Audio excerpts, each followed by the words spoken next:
lama sabachthani.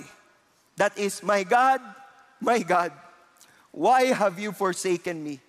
And I believe na kahit hindi na niya mabuo yung kanyang mga salita dahil mamamatay na siya noong mga panahon na yon, iniisip din ni Jesus Christ while He was on the cross, yung mga naisip ni David, na faithful si God, nasusunod ako kay God at alam ko yung ginagawa ni God. Tandaan po ninyo, si Jesus ang nag-receive ng disiplinang dapat binigay para sa atin. Siya yung naghirap para hindi tayo pahihirapan. Siya yung naghirap para hindi tayo magdurusa. Siya yung naghirap para yung kasalanan natin tubos na tubos, bayad na bayad. It is in Romans where it was said, through faith in Jesus Christ for all those who believe. Walang distinction, because all of us have sinned and fall short of the glory of God, being justified as a gift by His grace, through the redemption which is in Christ Jesus. Ginawa na ni Jesus Christ yung kabayaran, whom God displayed publicly as a propitiation in His blood through faith. Mga kapatid, kung takot kayo sa disiplina ni Lord, pwede na tayong mag-U-turn ngayon.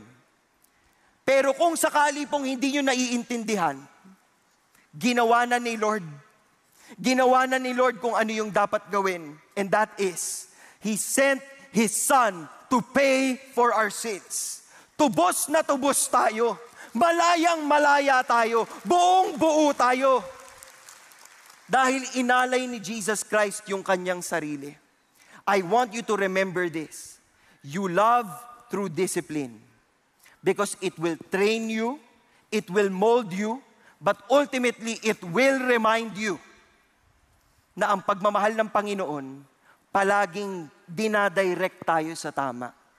Huwag niyong isipin na KJ si God, pinaparusahan kayo, pinapagalit.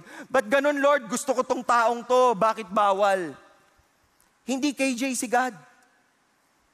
Iniiwas ka ni God sa masaklap na kwento ng buhay. And sometimes we have to surrender.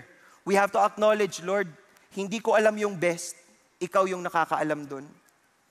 Maybe today is the day that you will have to surrender to the disciplining of God. Maybe pinapalo ka talaga ni God